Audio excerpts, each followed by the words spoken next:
We'll be starting a new chapter of costing, that is fixed overhead departmentalization. Basically इस chapter के अंदर होता ये है कि हमारे पास डिफरेंट प्रोडक्शन डिपार्टमेंट्स होते हैं, ठीक है, और कुछ सर्विस डिपार्टमेंट्स भी होते हैं।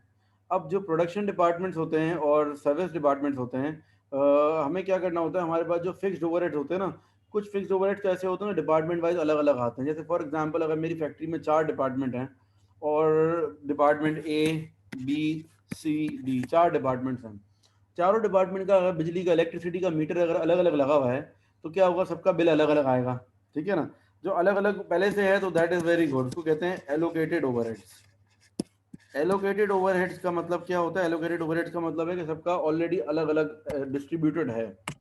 लेकिन कुछ एक्सपेंसेस ऐसे होते हैं जो शेयर्ड होते हैं सबके, मतलब वो आपको अलग अलग नहीं मिल रहे, वो शेयर्ड हैं, लेकिन आपको खुद उनको अलग करना पड़ेगा। यानी कि फॉर एग्जांपल रेंट, रेंट एक ऐसा ओवरहेड है जो कि शेयर्ड है, ठीक है ना। तो रेंट आपको क्या करना पड़ेगा, अलग करना पड़ेगा, यानी कि आपको डिस्ट्रीब्यूट करना पड़ेगा। अब रेंट कैसे डिस्ट्रीब्यूट किया जाए, कौन सा डिपार्टमेंट कितना रेंट शेयर करेगा, मतलब सबको क्या इक्वली कर दें हम, तो ये तो अनजस्ट हो जाएगा ये तो, क्योंकि इक्वली तो, क्योंकि कोई डिपार्टमेंट बड़ा होगा कोई छोटा होगा। तब रेंट को अपोर्शन करने के लिए हम क्या करेंगे, हम लेंगे क्या कहते हैं, according to the floor area. Rent को हम जो है डिस्ट्रीब्यूट करेंगे according to the floor area. दूसरा डिपार्टमेंट हमारे पास क्या होगा, अगर और कोई एक्सपेंस हो सकता है, फॉर एग्जांपल अगर मैं बोलता हूँ कि इलेक्ट्रिसिटी है, इलेक्ट्रिसिटी का अगर मेरे पास अलग मीटर नहीं लगा हुआ, तो क्या होगा, पावर यूजेज। चलो अगर मेरे पास मीटर लगा हुआ भी है, लेकिन मेरा मीटर सिर्फ नंबर ऑफ यूनिट नोट करता है, मुझे के इलेक्ट्रिक ने एक ही मीटर दिया है, मैंने खुद सब मीटर्स लगा लिए चेक करने के लिए कौन सा डिपार्टमेंट कितने यूनिट इस्तेमाल कर रहा है। तो अब क्या होगा, मेरे पास जो है ना, क्या कहते हैं, नंबर ऑफ यूनिट्स आ जाएंगे। अब मैं क्या करूंगा, मेरा जो बिल होगा वो according to the number of units distribute कर दूंगा। जिसने ज़्यादा यूनिट कंज्यूम किए हैं वो ज़्यादा उसको जो है बिल चार्ज होगा, कम यूनिट कंज्यूम किए हैं वो बिल का कम पोर्शन लेगा, ठीक है ना। इसी के अलावा और कौन सा एरिया हो सकता है, depreciation, depreciation depreciation of equipment. अब डेप्रीसिएशन ऑफ इक्विपमेंट या मशीनरी, इसमें क्या होगा, ये भी चारों डिपार्टमेंट में डिस्ट्रीब्यूट करना है। तो अब जिस डिपार्टमेंट की इक्विपमेंट की कॉस्ट ज़्यादा होगी, जिसके पास महंगे इक्विपमेंट होंगे, उस डिपार्टमेंट को ऑब्वियसली डेप्रिसिएशन भी ज़्यादा बेयर करनी चाहिए कॉस्ट में। तो इसका जो डिस्ट्रीब्यूशन होगी उसकी बेसिस क्या होगी, इसकी बेसिस होगी कॉस्ट ऑफ इक्विपमेंट। ठीक है, ये मैं चंद एग्जांपल्स दे रहा हूँ आपको, जब क्वेश्चन सॉल्व करेंगे तो आपको और ज़्यादा डिटेल में चीज़ें पता चलेंगी। एक आइडिया दे रहा हूँ कि असल में क्या करना है, हमारे पास 4 डिपार्टमेंट्स हैं और हमें अपनी जो फिक्स्ड ओवरहेड्स हैं उनको जो है चारों डिपार्टमेंट्स में डिस्ट्रीब्यूट करना है। जब डिस्ट्रीब्यूट हमें करना है, तो पहले तो कुछ ओवरहेड ऐसे होते हैं जो ऑलरेडी अलग अलग ही होते हैं, तो उसमें तो हमारे लिए बड़ी आसानी है, हमने ऑलरेडी जिस डिपार्टमेंट का है उसमें डाल दिया। लेकिन जो डिस्ट्रीब्यूटेड नहीं है उसको हमें क्या करना है, डिस्ट्रीब्यूट करना है। तो बेसिकली इस चैप्टर में हमें जो काम करने होते हैं टोटल 4 स्टेप्स हैं। Number 1 is allocation, number 2 is apportionment, apportionment, number 3 is reapportionment, and the number 4 is absorption.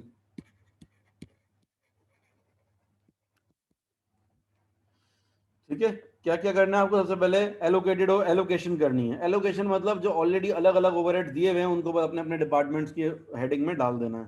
फिर आपको सर ये अपोर्शनमेंट, चार चीज क्या है? मतलब जो बेसिस ऑफ अपोर्शनमेंट है, किसी ना किसी बेसिस से, फ्लो एरिया से, पावर यूजेज से डिस्ट्रीब्यूट करना है। ठीक है, उसके बाद रीअपोर्शनमेंट और एब्जॉर्प्शन में थोड़ी देर बाद एक्सप्लेन करूंगा। यहाँ तक अगर कोई क्वेश्चन है तो पूछ सकते हैं आप लोग। Yes, any question, any problem?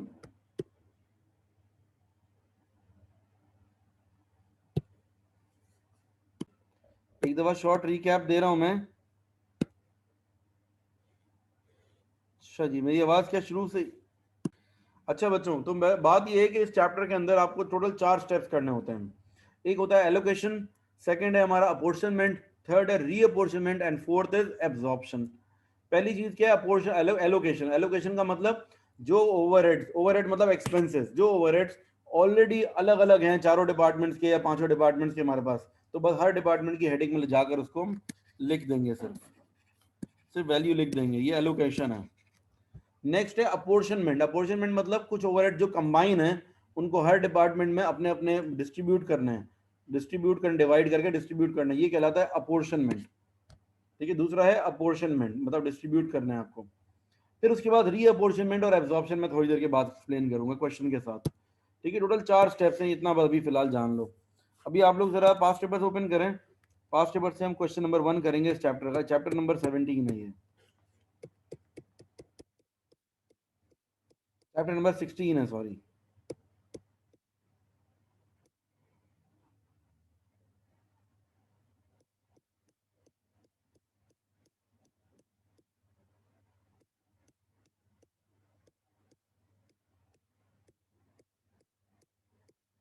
Chapter number 16 question number 1 निकालें।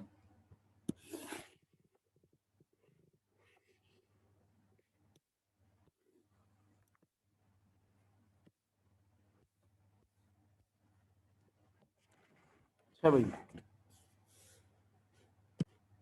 New State Furniture Limited produces three types of wooden bench: single seat, two seat, and three seat. These are manufactured in two departments, assembly and finishing. There are also two service departments, canteen and maintenance. Total हमारे कितने departments हैं? 4 हैं।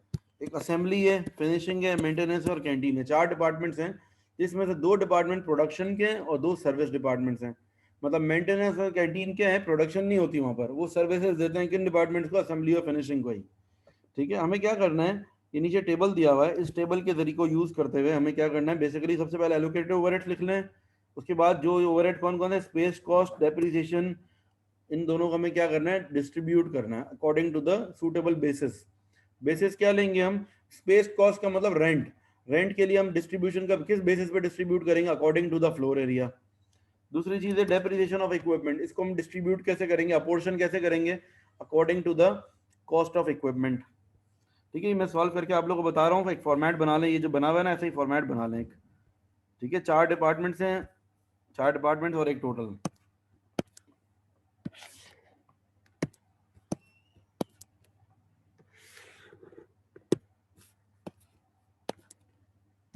इस question में total का लिखा हुआ है इसलिए हम कह रहे हैं, नॉर्मली टोटल को हम बनाना जरूरी नहीं होता, ज्यादातर क्वेश्चन में टोटल का नहीं बोला होता उन्होंने, बट डिपार्टमेंट वाइज ही करना होता है सिर्फ।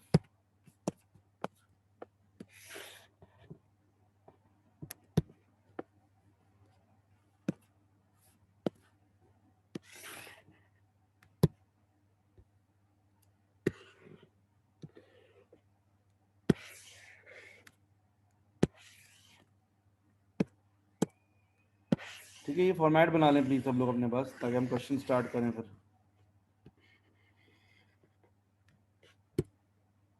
अच्छा भाई, लास्ट वाला टोटल है। उसके बाद कौन कौन से डिपार्टमेंट हमारे? एक असेंबली डिपार्टमेंट है, दूसरा है फिनिशिंग, तीसरा है मेंटेनेंस और कैंटीन, और फिर आखिर में टोटल।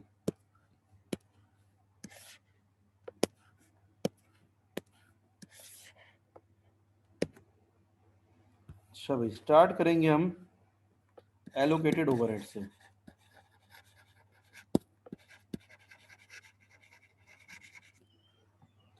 एलोकेटेड ओवरहेड्स कितने हैं? देखो, एलोकेटेड ओवरहेड डिपार्टमेंट वाइज अलग अलग बताए हुए होंगे, ये देखो कितने हैं, 28,100, 28,100। अच्छा, ये जो हम बना रहे हैं इसको क्या कहते हैं? Fixed overhead analysis sheet. ठीक है, कहते हैं इसको हम fixed overhead analysis sheet. Allocated overhead given है हमें 28,100, दूसरे के हैं 30,200, तीसरे डिपार्टमेंट के हैं 9,400 और फोर्थ के हैं 11,000। टोटल करेंगे तो 78,700 हो गए। These are the allocated overheads.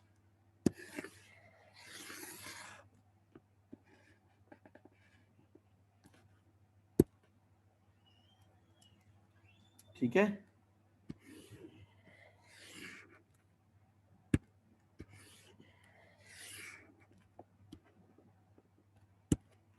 अच्छा भाई, एलोकेटेड ओवरहेड्स के बाद हमारे पास दो ओवरहेड और कौन कौन से हैं? एक है स्पेस कॉस्ट और डेप्रीसिएशन।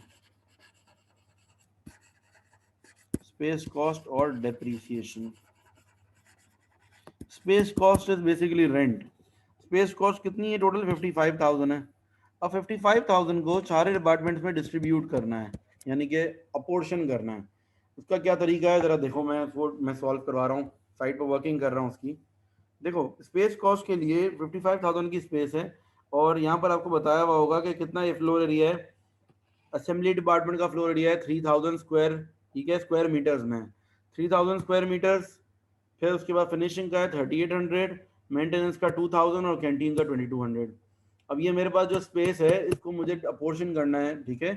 और अब कैसे करेंगे इसको अपोर्शन? इस तरह किया जाएगा कि अगर मुझे असेंबली डिपार्टमेंट का निकालना है तो असेंबली डिपार्टमेंट का जो है कितना है 3000 डिवाइडेड बाय टोटल एरिया निकालेगा 3000, 3800, 2000 और 2200, चारों को प्लस कर लें तो कितना बनेगा? 11,000 बनेगा टोटल। तो 3000 अपॉन 11,000 मल्टीप्लाई बाय 55,000, ठीक है। 3000 मतलब असेंबली डिपार्टमेंट का मैं निकाल रहा हूँ ना, 3000 आ जाएगा ऊपर, divided by total floor area चारों डिपार्टमेंट्स का, और मल्टीप्लाइड बाय 55,000 जो कॉस्ट है। तो कितना हो जाएगा ये? 15,000 आई थिंक, ठीक है। 15,000 आ गया असेंबली डिपार्टमेंट का। दूसरा है फिनिशिंग डिपार्टमेंट।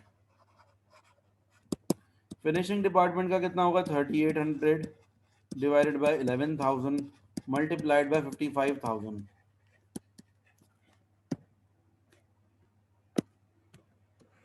ठीक है। 38 कितना आ जाएगा इसका भी निकाल लो, 19,000 आ रहा है। फिर तीसरा डिपार्टमेंट कौन सा है हमारा? मेंटेनेंस। मेंटेनेंस का कितना है? मेंटेनेंस का है 2000 डिवाइडेड बाय 11,000 मल्टीप्लाइड बाय 55,000, 10,000 आ जाएगा। Then canteen 2200 divided by 11,000 multiplied by 55,000. This will be 11,000, ठीक है। चारों आ गए हमारे पास, ये वैल्यूज लिख जाएंगे। स्पेस कॉस्ट की पहली है 15,000, फिर 19,000, 10,000 और 11,000। इन चारों को ऐड करेंगे तो 55 बनना चाहिए, जरा चेक कर लो। 15 और 19 कितना हो गया? 34, 34 और 10 44, और 11 कितना हो गया? 55,000, ठीक है। द नेक्स्ट है डेप्रीसिएशन। अब डेप्रीसिएशन को भी इसी तरीके से करना है हमें। डेप्रीसिएशन के लिए बेसिस ऑफ अपॉर्चनमेंट क्या लेनी है हमें? Cost of equipment. डेप्रीसिएशन की वैल्यू है 1,20,000 और कॉस्ट ऑफ इक्विपमेंट कितना है? 175, 200, 100 और 125। चारों को प्लस करो तो कितना बनेगा? 375, 475 और 600। अब पहले डिपार्टमेंट का होगा 175 upon 600 upon 600,000 multiplied by depreciation की टोटल वैल्यू है 120,000। किसका आ गया? मेंटेनेंस का आ गया। दूसरा है असेंबली। असेंबली का होगा 200,000 अपॉन 600,000 मल्टीप्लाइड बाय 120,000। तो पहले का कितना आ गया आपका?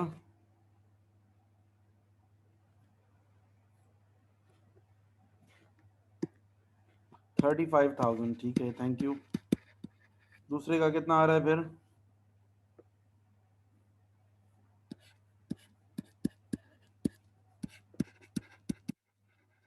40,000। देन कैंटीन और मेंटेनेंस। पहला जो था, सॉरी, ये दिस वाज असेंबली। पहला असेंबली था, दूसरा था फिनिशिंग। अब मैं कह रहा हूँ मेंटेनेंस। मेंटेनेंस का कितना होगा? मेंटेनेंस का 100 अपॉन 600, 100,000 अपॉन 600,000 मल्टीप्लाई बाय 120,000 और लास्ट में कैंटीन का है, कैंटीन का है 125,000 अपॉन 600,000 इंटू 120,000।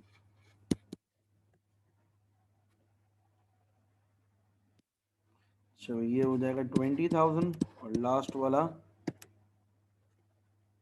25,000।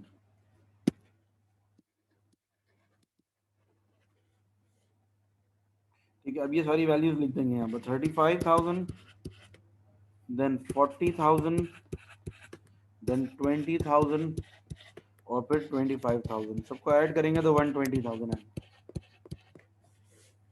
अब आगे चलते हैं, चलो अब इनको टोटल कर लो, टोटल कर लो। ठीक है, ये सारे सारे कॉलम्स मुझे टोटल करके बता दो।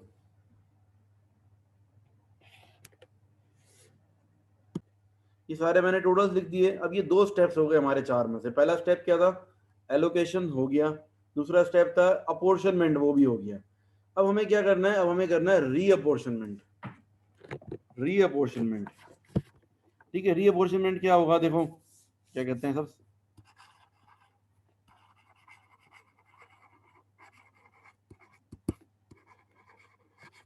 रीअपोर्शनमेंट क्या करेंगे, जो जितने सर्विस डिपार्टमेंट्स है ना, सर्विस डिपार्टमेंट्स को हम रीअपोर्शन कर देंगे। सर्विस डिपार्टमेंट्स को हम रीअपोर्शन करेंगे और क्या हो जाएगा, कहते हैं उनको भी, उनकी सर्विस डिपार्टमेंट कौन कौन से, मेंटेनेंस और कैंटीन। मेंटेनेंस और कैंटीन की कॉस्ट को भी असेंबली और फिनिशिंग में ही एब्जॉर्ब कंज्यूम करवाना है हमें। तो अब उसका तरीका ये है कि पहले किसको रीअपोर्शन करें, ये क्वेश्चन में लिखा हुआ होता है। पहले उसको रीअपोर्शन करते हैं जो बाकी तीनों डिपार्टमेंट को सर्विस दे रहा हो। जैसे कि अगर मैं यहाँ देखूँ, यहाँ बताया हुआ है कि कैंटीन है, कैंटीन अगर मैं यहाँ पर देखूँ कि मेंटेनेंस के बारे में लिखा हुआ है, maintenance cost are shared between assembly and finishing department on the basis of 60% to assembly and 40% to finishing. Maintenance को अगर मैं रीअपोर्शन करता हूँ तो सिर्फ किस किस में जाना चाहिए, असेंबली में और जो है अगर फिनिशिंग में। तो इसका मतलब पहले मेंटेनेंस को नहीं किया जाएगा, पहले उस डिपार्टमेंट को अपोर्शन करते हैं जो बाकी तीनों को सर्विस दे रहा हो। मेंटेनेंस दो डिपार्टमेंट को सर्विस दे रहा है, फिनिशिंग को दे रहा है और असेंबली को। या क्वेश्चन में देखो लिखा हुआ है, ये रीड करो जरा, मैं यहाँ पर हाईलाइट कर देता हूँ आपको, ये लाइन जरा रीड कर लो। Maintenance costs are shared between assembly and finishing department on the basis of 60% to assembly and 40% to assembly finishing। तो मेंटेनेंस की कॉस्ट इन दोनों डिपार्टमेंट में शेयर हो रही है, लेकिन कैंटीन की कॉस्ट तीनों डिपार्टमेंट्स में हो रही है share. Canteen cost are shared between all other departments on the basis of number of employees. तो अब क्या करेंगे, कैंटीन की कॉस्ट को पहले रीअपोर्शन करेंगे। ठीक है, हम लिखेंगे रीअपोर्शनमेंट ऑफ कैंटीन। इसका तरीका क्या है, कैंटीन की जितनी भी कॉस्ट आ रही है ना 47,000, ये पूरी हम माइनस कर देंगे कैंटीन की, ताकि ये जीरो हो जाए। और अब इस 47,000 को इन तीनों में डिस्ट्रीब्यूट कर देंगे। और डिस्ट्रीब्यूशन कैसे करनी है, on the basis of number of employees. Number of employees देखो कितने कितने हैं, पहले असेंबली के 10 हैं, फिनिशिंग के 9 हैं और मेंटेनेंस के 6 हैं। अच्छा, कैंटीन के अपने एम्प्लॉयज को इग्नोर कर दो, टोटल में भी शामिल नहीं करना, क्योंकि जब हमें डिस्ट्रीब्यूशन इन तीन डिपार्टमेंट में करनी है तो टोटल में भी इन तीनों का ही लेंगे सिर्फ। ठीक है, तो क्या करेंगे, 10, 9 और 6, 10 और 9 कितने हो गए, 19, 19 और 6 25। तो हम यहाँ पर वर्किंग कर लेते हैं कैंटीन की। कैंटीन की अगर मैं वर्किंग कर लूँ कितना आएगा, देखो 10/25 मल्टीप्लाई बाय 47,000, फिर आएगा 9/25 multiplied by 47,000, then 6/25 multiplied by 47,000।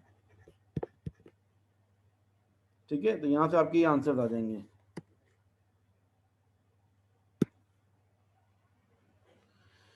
Canteen के अमाउंट 47,000 ही है, 37,100 तो नहीं है।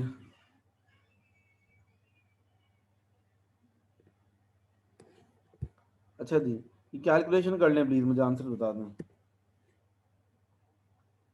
18,800, 16,920, 11, 18,800, 18800, then 16,920, then 11,280।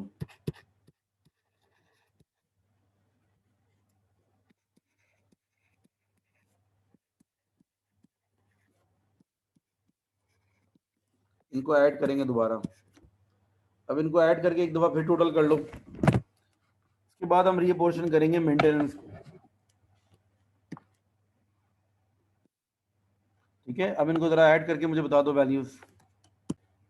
अब मेंटेनेंस को रीअपोर्शन करेंगे, 50680 माइनस कर देंगे और यहाँ डैश आ जाएगा।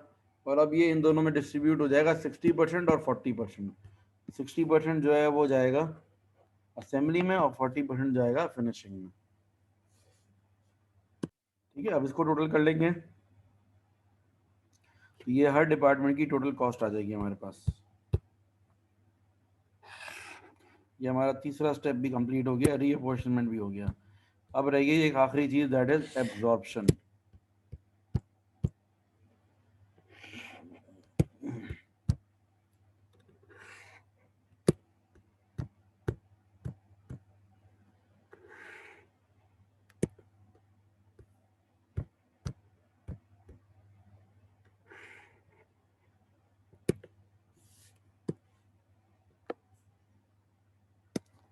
वन 27308 और दूसरे डिपार्टमेंट का आ रहे हैं 126392। 126392। ठीक है, ये पहला 3 स्टेप्स हो गए हमारे। एलोकेशन हो गया, अपोर्शनमेंट हो गया, रीअपोर्शनमेंट भी हो गया। अब जो फोर्थ स्टेप है दैट इज एब्जॉर्प्शन। ये फिर पार्ट ए वैसे हो गया। पार्ट ए में क्या बोला था मैं, रिक्वायर्ड क्या था, prepare fixed overhead analysis sheet, ये हमने बना ली। अब क्या बोला हुआ है, calculate correct to decimal places the overhead recovery rate. ये एब्जॉर्प्शन जो होता है ना, बेसिकली क्या होता है, ये ओवरहेड रिकवरी रेट है। मैंने दोनों डिपार्टमेंट्स के ओवरहेड निकाल लिए। अब देखो मेरे पास जो है, कहते हैं कौन सा डिपार्टमेंट है ये, असेंबली डिपार्टमेंट के टोटल ओवरहेड कितने आ रहे हैं 127308 और फिनिशिंग डिपार्टमेंट के टोटल ओवरहेड आ रहे हैं 126392। सही है। अब मैं क्या करूंगा, इनको जो है डिवाइड करूंगा। किस तरह से डिवाइड करूंगा कि भाई ये तो ओवरहेड आ रहे हैं, अब इन ओवरहेड को पर आवर लेके जाएंगे। ऑब्वियसली प्रोडक्ट की कॉस्ट में चार्ज करने ना ओवरहेड्स, जब ओवरहेड को प्रोडक्ट की कॉस्ट में चार्ज करना होता है तो हमें जाहिर सी बात है ये फिक्स्ड ओवरहेड हमें चाहिए पर यूनिट। आप लोगों को याद होगा अभी हम मार्जिनल एब्जॉर्प्शन कॉस्टिंग करके आए हैं। फिक्स प्रोडक्शन ओवरहेड हमें दिए होते हैं, हम divided by number of unit से करते थे ताकि पर यूनिट आ जाए। तो यहाँ पर ज़रूरी नहीं कि नंबर ऑफ यूनिट से ही किया जाए, नंबर ऑफ आवर्स से भी किया जा सकता है। क्योंकि नंबर ऑफ आवर्स से करने में क्या फ़ायदा होगा कि जिस यूनिट में लेबर के आवर ज़्यादा लगे हैं उस यूनिट पर ओवरहेड भी ज़्यादा चार्ज होने चाहिए। अगर आप नंबर ऑफ यूनिट से करोगे तो इसका नुकसान ये है कि मतलब एक यूनिट है जिसने लेबर का कम टाइम लिया, उसके ऊपर भी ओवरहेड चार्ज ज़्यादा हो जाएगा। सब पे बराबर ओवरहेड चार्ज नहीं होना चाहिए। जो जितना लेबर का टाइम ले रहा है, क्योंकि लेबर काम करेगी तो ही जो है फैक्ट्री में बिजली का बिल भी आएगा, फैक्ट्री में इक्विपमेंट की डेप्रिसिएशन भी होगी। जितना टाइम स्पेंड होगा उस हिसाब से ही होगा ना। तो खैर आपको जो है क्या कहते हैं यहाँ पर बताया हुआ ओवरहेड रिकवरी रेट निकालना है। अब ओवरहेड रिकवरी रेट दो तरीकों से निकलता है, या तो लेबर आवर्स के ऊपर निकलता है या फिर मशीन आवर्स के ऊपर निकलता है। ठीक है, अगर हम लेबर आवर्स पे लगाएं तो किस डिपार्टमेंट में लेबर आवर्स पे लगाएं, किस डिपार्टमेंट में मशीन आवर्स पे लगाएं, ये कभी कभार एग्जाम में बताया हुआ होता है। अगर बताया हुआ है तो जो बोला है वही करना है हमें। लेकिन अगर नहीं बताया, हमें खुद देखना है, तो हम क्या करेंगे, हम ये देखेंगे कि भाई वो कौन सा डिपार्टमेंट लेबर इंटेंसिव है और कौन सा मशीन इंटेंसिव है। जो मशीन इंटेंसिव होगा उसका क्या करेंगे, हम मशीन आवर्स पे निकालेंगे। जो लेबर इंटेंसिव होगा उसका हम लेबर आवर्स पे निकालेंगे। अब यहाँ आपका क्वेश्चन आएगा कि सर हमें कैसे पता चलेगा कि मशीन इंटेंसिव है या लेबर इंटेंसिव है। तो आप देखोगे, कंपैरिजन करोगे। अगर उस डिपार्टमेंट में लेबर के आवर्स ज़्यादा हैं और मशीन के आवर्स कम है, इसका मतलब है लेबर इंटेंसिव डिपार्टमेंट है। अगर आपको लगता है कि उस क्वेश्चन में गिवन होगा वो इन्फॉर्मेशन कि अगर उस डिपार्टमेंट में लेबर के आवर्स कम है और मशीन के आवर्स ज़्यादा हैं, दिस मीन्स कि मशीन इंटेंसिव है, तो मशीन आवर्स पे रिकवरी रेट निकालेंगे। ठीक है, अभी मैं सॉल्व करके बता रहा हूँ। Overhead recovery rate assembly department का, असेंबली डिपार्टमेंट का कितना है भाई, 127308 डिवाइडेड बाय किससे निकालना है, बेस्ड ऑन डायरेक्ट वेजेस। अच्छा, क्वेश्चन में दिया हुआ है खुद ही, नॉर्मली लेबर आवर होता है या मशीन आवर होता है। यहाँ पर लेबर आवर्स भी नहीं बोला है, क्या बोला, लेबर की वेजेस। अब लेबर की वेजेस पे जो क्वेश्चन में बोला है वही कर लेते हैं। डिवाइडेड बाय क्या करना पड़ेगा, हमें लेबर की वेजेस से करना पड़ेगा, लेबर वेजेस। अब वेजेस निकालो, लेबर की वेजेस कितनी होंगी देख लेते हैं, कहीं गिवन होंगी, ऊपर जाते हैं। देखो यहाँ बताया हुआ है डायरेक्ट लेबर जो है असेंबली डिपार्टमेंट में कितना है, $20 का है और फिनिशिंग डिपार्टमेंट में $3 का है। और ये 3 टाइप के प्रोडक्ट बना रही है हमारी कंपनी। कंपनी जो बना रही है 3 टाइप के प्रोडक्ट, एक सिंगल सीट है, एक 2 सीट है, एक 3 सीट है। अच्छा, सिंगल सीट वाले कितने बना रही है कंपनी? 12,000। इसी तरीके से जो है अगर 2 सीट वाले 10,000 बना रही है, 3 सीट वाले 5,000। मुझे अगर लेबर की वेजेस निकालनी है, और कौन से डिपार्टमेंट की? असेंबली डिपार्टमेंट की। असेंबली डिपार्टमेंट की लेबर की वेजेस हैं 20, मल्टीप्लाई बाय किससे करूँगा? 12 से। फिर 13 है 2 सीट के लिए, मल्टीप्लाई बाय 10,000। और 14 है 3 सीट वाले बेंच के लिए, और multiply by 5,000। 20 into 12,000 plus 13 into 10,000 plus 14 into 5,000। मतलब ये लेबर की टोटल वो है वैल्यू, कि लेबर ने जो है क्या कहते हैं, सिंगल सीट अगर लेबर बनाता है तो $20 की वेजेस हैं उसकी, और total number of single seat कितने बना रहा है? वो 12,000 यूनिट बना रहा है इसके। दूसरे प्रोडक्ट के 10,000 यूनिट बना रहा है, तीसरे प्रोडक्ट के 14,000। अगर हम इन सबको ऐड कर लें तो हमारे पास टोटल वेजेस आ जाएंगी। लेबर की वेजेस क्या आ रही है? कोई मुझे कैलकुलेट करके बता दे कैलकुलेटर से।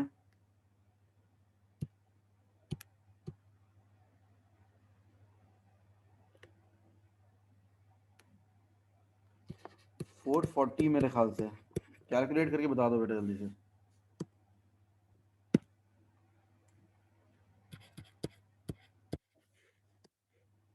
ठीक है, 440 आ रहा है। अब क्या करेंगे? 127,308 डिवाइडेड बाय 440,000। तो आंसर जो आएगा क्या आएगा? 0 पॉइंट समथिंग आना चाहिए। क्या आ रहा है? कितने डेसिमल प्लेसेस पे लेना है? क्वेश्चन ने बताया अभी होगा 2 डेसिमल प्लेसेस तक लेना है। 0.2893 आ रहा है, तो 29 ले लेंगे। 0.2893 आ रहा है, राउंड ऑफ करूंगा तो 0.29, क्योंकि 2 डेसिमल प्लेसेस तक बोला है। ये क्या है? डायरेक्ट चलो यही लिख देता हूँ मैं, 0.29 पर डॉलर ऑफ डायरेक्ट वेजेस। जब भी हम ओवर रिकवरी रेट निकालते हैं नॉर्मली हम पर आवर निकालते हैं। अगर मिसाल के तौर पे ये 0.29 पर आवर आता तो मैं क्या लिखता? Per hour. अब यहाँ पर आवर नहीं है, इन्होंने क्या कर दिया है, कहते हैं अच्छा परसेंटेज में कर लेते हैं इसको। जी भी इस तरह से वेजेस का बोला हुआ है ना, एक काम करते हैं मल्टीप्लाई बाय 100 कर लेंगे ताकि परसेंटेज में आ जाए। अगर इसको मल्टीप्लाई बाय 100 कर लें तो 29% आ जाएगा। इसका मतलब ये है कि लेबर की वेजेस का 29% क्या है? हमारा ओवरहेड है। जितने की भी लेबर को आप वेजेस पे करोगे, साथ में आपको ये भी ध्यान में रखना है कि इतना ओवरहेड भी इनकर होगा। जो कि लेबर काम कर रही है तो फैक्ट्री भी चलेगी साथ में, लेबर अपने घर बैठ के काम नहीं करेगा। तो इस वजह से प्रोडक्ट की कॉस्ट जब भी हम लेंगे तो हम लेबर की वैल्यू वेजेस के साथ साथ ओवरहेड भी हमें शामिल करना होगा। ये हमने असेंबली डिपार्टमेंट के लिए कर लिया। अब यही सब कुछ अब हम करेंगे किसके लिए? दूसरा डिपार्टमेंट है फिनिशिंग डिपार्टमेंट। फिनिशिंग डिपार्टमेंट का जो है टोटल कॉस्ट है 126,392 डिवाइडेड बाय किससे करना है इसको? Based on machine hours. बस इसको मशीन आवर्स से डिवाइड कर देंगे। तो मशीन आवर्स कितने बन रहे हैं हमारे? देखो मशीन आवर्स बताए यहाँ बताए होंगे हमें। मशीन आवर्स पर यूनिट है $2। मशीन आवर पर यूनिट कितने हैं? 2 हैं, इसमें 3 है और इसमें 4 हैं, तीनों प्रोडक्ट में। अच्छा, तो अब 2 आवर्स हैं और इसकी यूनिट कितने बन रहे हैं? 12,000। डिवाइडेड बाय किससे करना है हमें? मशीन आवर्स से। पहले मशीन आवर्स कैलकुलेट कर लेते हैं। मशीन आवर्स कैलकुलेट कर लेते हैं, कितने हैं? 12,000 multiply by 2 plus 10,000 multiply by 3 plus 5,000 multiply by 4। कहाँ से मैं ये कर रहा हूँ मल्टीप्लाई? देखो ये रही 12,000 इंटू 2, 10,000 इंटू 3 और 5,000 इंटू 4। क्योंकि 5,000 यूनिट में बना रहा हूँ और एक यूनिट के ऊपर 4 आवर खर्च हो रहे हैं मशीन के। 24 और 30, 54 और 4 20, 74,000 आवर्स हैं। 126,392 126,392 डिवाइडेड बाय 74,000।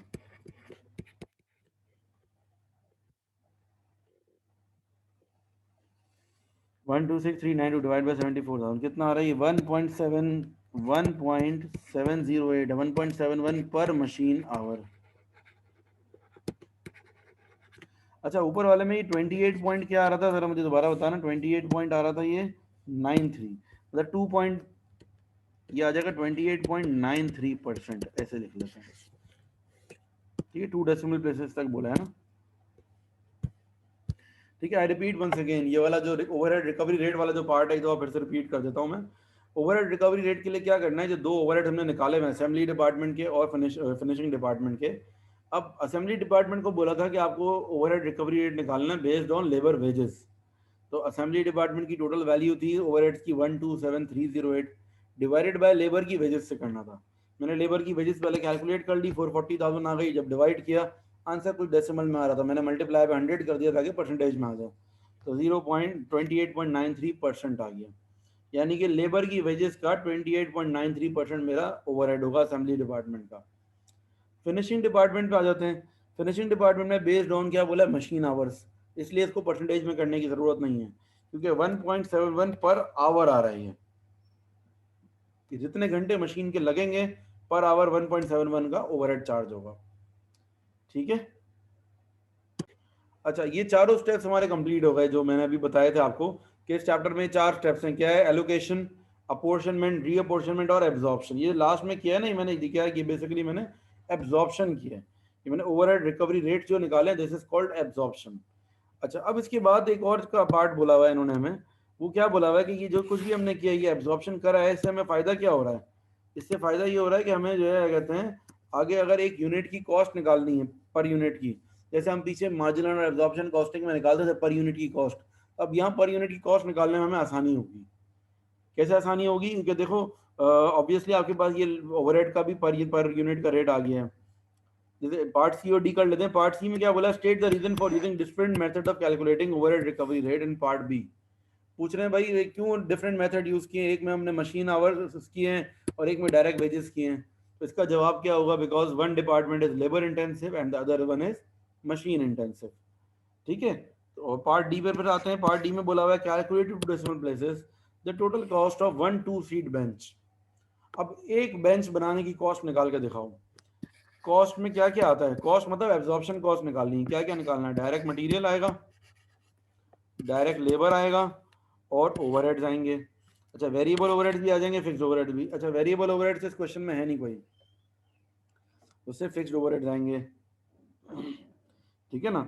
अच्छा, अब ऊपर देखते हैं हम जरा कॉस्ट क्या क्या है हमारे पास पर यूनिट की। 2 सीट बेंच की अगर कॉस्ट देखें तो डायरेक्ट मटेरियल है 25 का, और डायरेक्ट लेबर दोनों डिपार्टमेंट्स का अलग अलग है।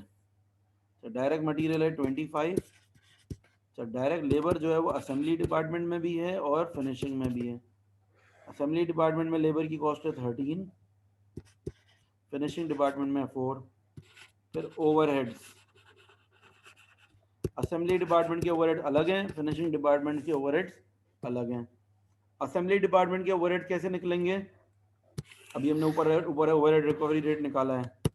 असेंबली डिपार्टमेंट का ओवरहेड रिकवरी रेट क्या है, 28.93%। किस चीज़ का 28.93%, लेबर की कॉस्ट का। लेबर की कॉस्ट कितनी है, 13 है, 13 का 28.93%।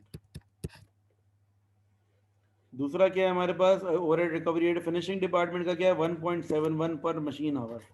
1.71 मल्टीप्लाई बाय मशीन आवर्स कितने हैं इसके, 2 सीट बेंच के मशीन आवर्स हैं ये रे 3 आवर्स है machine hours. 1.71 multiply by 3। I repeat once अगेन, मुझे कॉस्ट पर यूनिट निकालनी है तो क्या क्या है, direct material, direct labour, variable production overhead, fix production overhead. सही है, ये चीज़ें आती हैं। डायरेक्ट मटेरियल ले लिया 25 का, डायरेक्ट लेबर दोनों डिपार्टमेंट का अलग अलग है। सही है, वेरिएबल प्रोडक्शन ओवरहेड गिवन नहीं है तो छोड़ देंगे। फिक्स प्रोडक्शन ओवरहेड जो भी हमने निकाले हैं वो क्या है, वो ओवरहेड रिकवरी रेट के हिसाब से। असेंबली डिपार्टमेंट का है 28.93% लेबर आवर्स का, लेबर के रेट का, तो ये आ गया आपका 3.76। और फिनिशिंग डिपार्टमेंट का है 1.71 पर मशीन आवर, तो 5.13। इन सबको टोटल कर लेंगे तो हमारी टोटल कॉस्ट आ जाएगी, total cost of 1 2 seat bench. ठीक है, टोटल कॉस्ट आ जाएगी 1 2 सीट बेंच की। निकालो उन सबको ऐड करके, आंसर आ जाएगा 50.89। ठीक है, डॉलर्स। तो ये हो गया क्वेश्चन हमारा यहाँ तक कंप्लीट।